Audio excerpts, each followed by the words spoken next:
34 compagnies internationales se sont déjà implantées en Haïti durant les 3 derniers mois.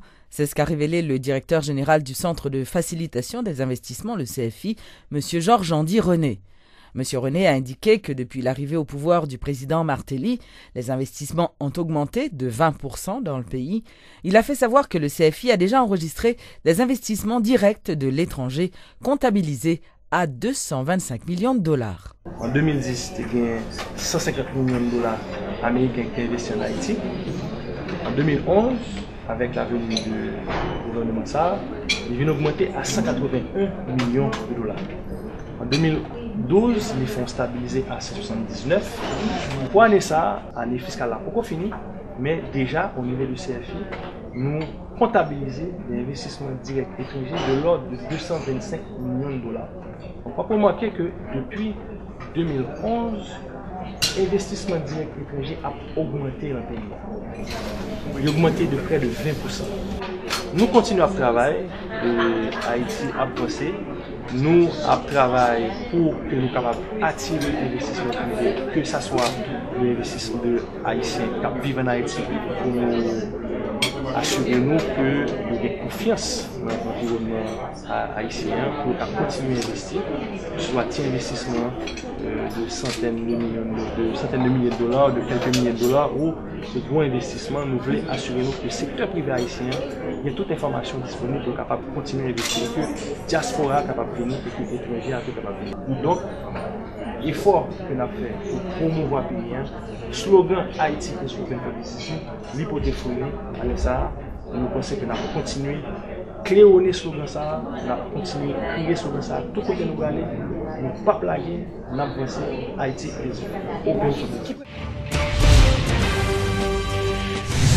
Le gouvernement est sur la bonne voie pour améliorer la position d'Haïti dans le classement sur l'indice de perception de la corruption.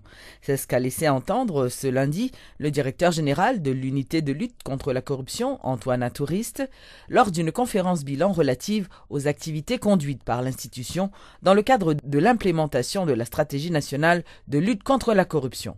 Le colonel Atouriste a fait savoir que des progrès considérables avaient été réalisés, notamment le renforcement du cadre légal et la transparence dans le recouvrement et l'utilisation des recettes publiques. En 2011, Haïti était à 1,8 parmi les pays les plus corrompus, qu'on appelle le peloton de la honte. Notre objectif, c'est de replacer Haïti dans le cadre des pays de prestige, des pays de la Caraïbe, avec 3-4 points de perception.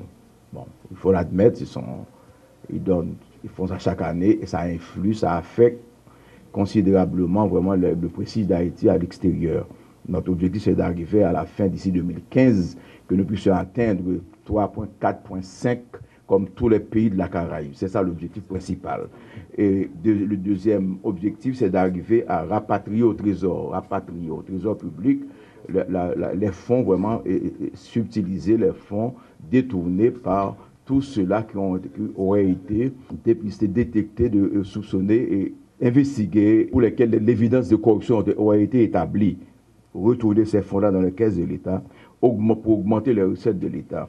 Nous avons renforcé, il faut renforcer les capacités opérationnelles des institutions de collection de recettes de l'État. Tout ça a fait aussi pas une loi pour nous vraiment condamner ceux-là qui ont été soupçonnés, jugés, investigués et pour lesquels l'évidence de corruption a été établie.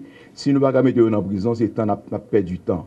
Donc la bonne nouvelle, c'est que la loi que nous avons élaborée dans l'ULCCA, votée le 10 mai dernier par la Chambre haute, par les sénateurs.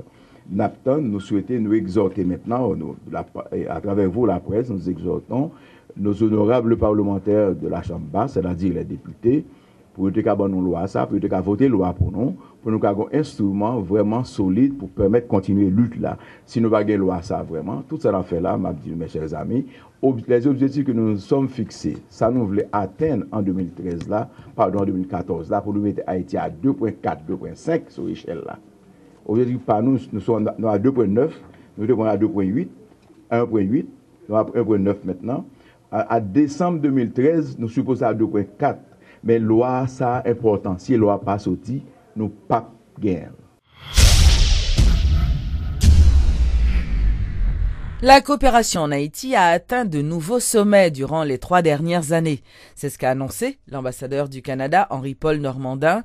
Le diplomate canadien, en fin de mission, a révélé que l'aide cumulée du Canada à Haïti durant les 6 dernières années a atteint le milliard de dollars, dont près de 250 millions pour la seule année 2012. Monsieur Normandin a indiqué que la coopération canadienne s'est beaucoup diversifiée et touche désormais tous les secteurs, avec pour objectif global d'avoir un impact direct sur la vie de la population et de renforcer les institutions haïtiennes. Nous avons contribué à la réhabilitation ou construction de 38 commissariats de la police nationale, en plus d'autres installations, par exemple la base de garde-côte au Caille que nous avons inaugurée ces derniers jours. Bref, nous avons fait un travail substantiel avec la police nationale d'Haïti au cours de ces années. Et vous savez, les gens prêtent beaucoup d'attention à cette coopération avec la police, mais j'en profite pour souligner aussi que cette coopération se fait non seulement avec la police, mais avec l'État haïtien en général. La coopération avec la police nationale, ce n'est qu'une dimension de notre collaboration avec Haïti. Il y en a beaucoup d'autres. Dans le domaine de la santé, on a beaucoup fait en matière de santé maternelle et infantile. Dans le secteur de l'éducation, entre autres, nous contribuons au programme des cantines scolaires. Dans le secteur économique, on a fait du travail en agriculture. Nous avons également renforcé la capacité des caisses d'épargne et de crédit de recevoir l'épargne des Haïtiens et de financer des activités. D'ailleurs, nous sommes à mettre sur pied un programme pilote pour le crédit agricole. J'ai moi-même fait des visites sur le terrain et j'ai pu constater l'impact de tout cela.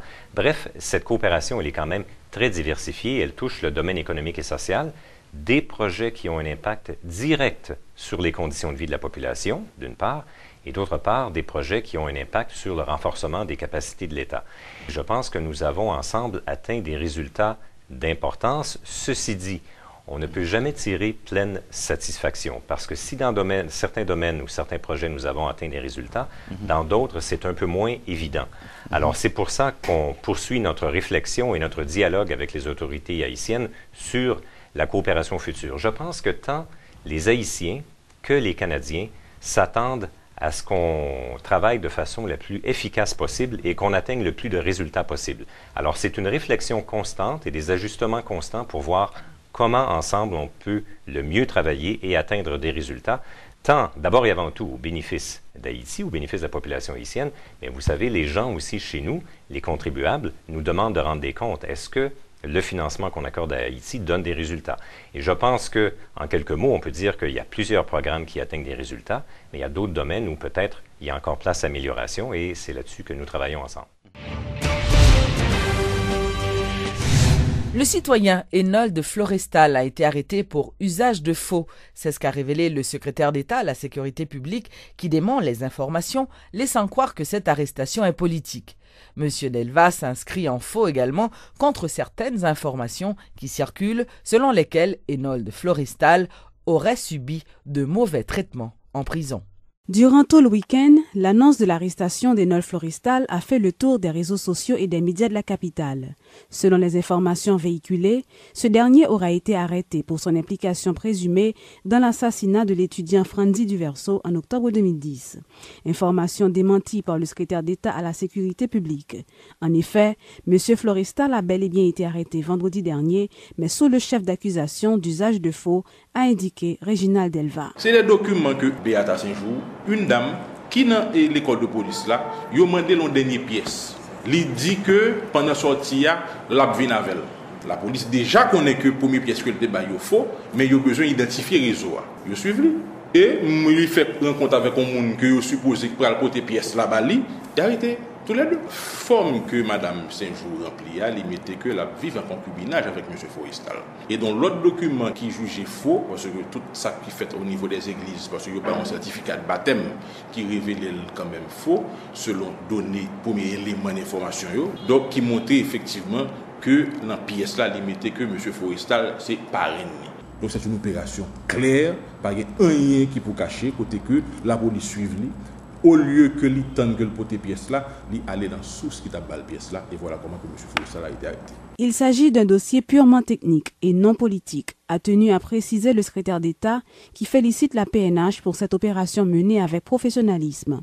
À ce propos, Réginald Delva en a profité pour démentir et condamner les rumeurs, laissant croire qu'Enoch Floristal aura été frappé par des agents de la police après son arrestation. Et pour couronner le tout, des images qui circulent sur le net montrent ce dernier avec son visage tuméfié.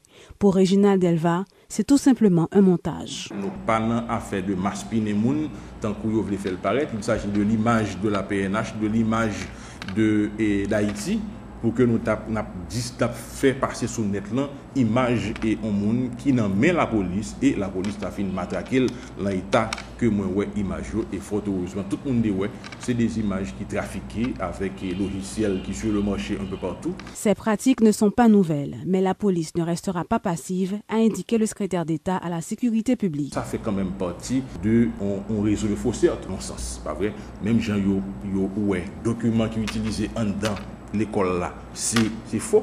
Donc même gens tout, ils ont utilisé même logique faux pour y mettre des bagages sur net là. Mais certainement il y a des efforts qu'a fait pour nous ouais et qui justement capable alimenter et population même que la population comprenne. Au moins 7 personnes ont été arrêtées pour usage de faux, d'autres sont recherchées par la police.